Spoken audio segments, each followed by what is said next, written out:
there's a lot of chat going on right now about, but how do I be more powerfully present? And I don't think that's the words people are using. But this is something that I feel like I specialize in and have been speaking on stages about for a long time, is how to be bold, how to really go for it. And what I love about what we've already discussed here is that it is about your intent. It's about your curiosity, your sincerity, and your authenticity. Like, how do you show up to those meetings? How do you show up even to your chats? Because we can get a sense for people and who they are and what they care about. And are they about themselves, or are they about the other? Are they about me, or are they about themselves? And so, I wanted to just go further on what we did at the Modern Mortgage Summit, where I said, look, it's time for us to be pleasantly aggressive. I've even said to my team, it's time for us to be relentlessly aggressive, because here's what I know. We all are thinking about this thing called a personal brand. What do people say about you when you're not in the room? Phil, they're saying about you that you're extremely humble, and I've spent time with you. You are. What are they saying about you? When you have a meeting, was it, she was nice. I just coached one of my loan officers who's blonde like I am, who's fit, who's younger, who's, attractive. And I go, I don't want you to leave a meeting going, God, she's cute. She seems smart. That's I want them to leave with their heart being squeezed. I want them to leave with like, wow, I'm pleasantly surprised. That person really made me feel amazing, got me thinking. I can't not do business with that person. I need to do business with this person. I need to figure out a way to align myself with you. That's what I want people to feel from you. So how do you stand out? How do you leave that impression? And how do you show up authentically you? I think we all want to be Denise, but the reality is you have to be you. And you've got to just be a bigger, more bolder version of you, and stop holding back on what it is that's on your heart. Because if it's genuine and it's coming from your heart and you really care about the other person, there's almost very little that you could say that would be truly offensive to somebody. Okay. Most of you cannot be cheesy if you tried, because you're so far over here going, I don't want to be cheesy. I don't want to be salesy. I don't whatever, that if I push you to be bold, you're going to still be over here. You're not even going to be like in the middle, but you're not going to go from here all the way to over here and be this cheesy, slimy, car salesy type of person. Okay. So what I want for you is to show up powerfully present, to be remembered, to make an impact, so that people say, I've got to work with him or her. I know if I align with him or her, I will make more money. I will be more successful. You know why people are afraid to refer us, guys? They're afraid of two things. They don't want to look bad, and they don't want to lose money, right? How would they lose money referring us? Well, we don't follow up. We don't do a thorough pre-approval, right? We don't exhaust every option to get them to their maximum place and communicate what's possible. Or our sales skills and our relationship skills are just not on par. So when we're meeting with people, they are analyzing those things. Who are you? Are you reliable? Are you going to follow up? Are you on your toes? Are you hungry? Are you humble? Are you coachable? Will you take feedback? Do you really want to do the work to help me succeed? So how do you authentically be you and articulate your value? How do you be pleasantly aggressive? I want you to be able to walk away from a meeting being able to say, look, I've loved this meeting. These are all the things that you talked about that I admire about you and who you are and what you stand for. I want to be your loan officer. Can I be your loan officer, Todd? I want you to come work for me. Like I love who you are and what you stand for. Do you see a world in which you would think about working with me? That's pleasantly aggressive. I'm saying it. I'm not holding back, but I'm doing it with love and coming directly from my heart.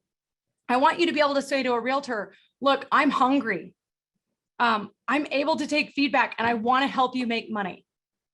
Can we create an opportunity to do that? Simple, concise, direct. What other lender do you work with now? And you notice I'm saying it with a smile. I'm not doing it aggressively. And the pause will allow for the answer to come forward. Most of us feel uncomfortable, so we don't ever pause. We just keep talking. Let the answer come forward. Most people will answer the questions. With the lender you have now, what's working really well? I'm assuming there's some great things that are happening there. I love loyalty. I want to know what's working well. What are some things that aren't going well? If you could be a lender for the day, what would you change? All right, something direct would be, look, I know that referring out business to anybody, even referring a restaurant to your friend, is a very scary experience because you're putting your reputation on the line. You're risking your reputation by referring me. And I want you to know, I don't take that lightly. I know that every time you refer me, you are risking that I could make you look bad.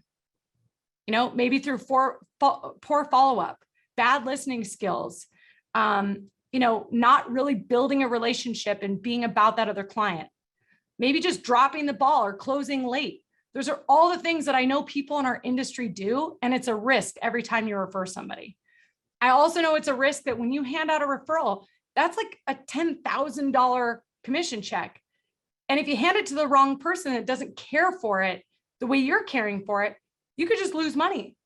They go to that next realtor, that next open house. And I want you to know that I recognize how big of a deal it is that if you and I get to a place of trust and you refer me, that I don't take that lightly.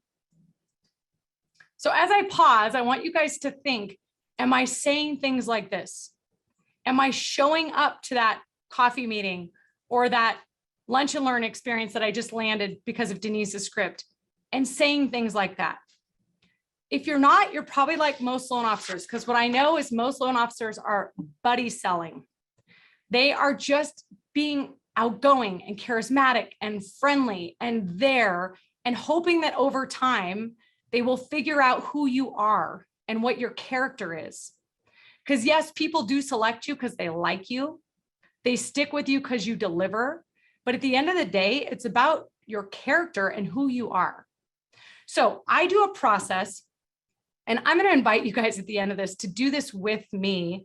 If you want to set up a one-on-one call, I'm like really in on helping loan officers who are just dead set on improving. What I love talking to Phil this morning, we were strategizing about this event I'm hosting with Phil live in person in Reno in July, and then we're going to do a subsequent virtual, is he said, my goal is to help them get to a place where we realize we're consciously incompetent.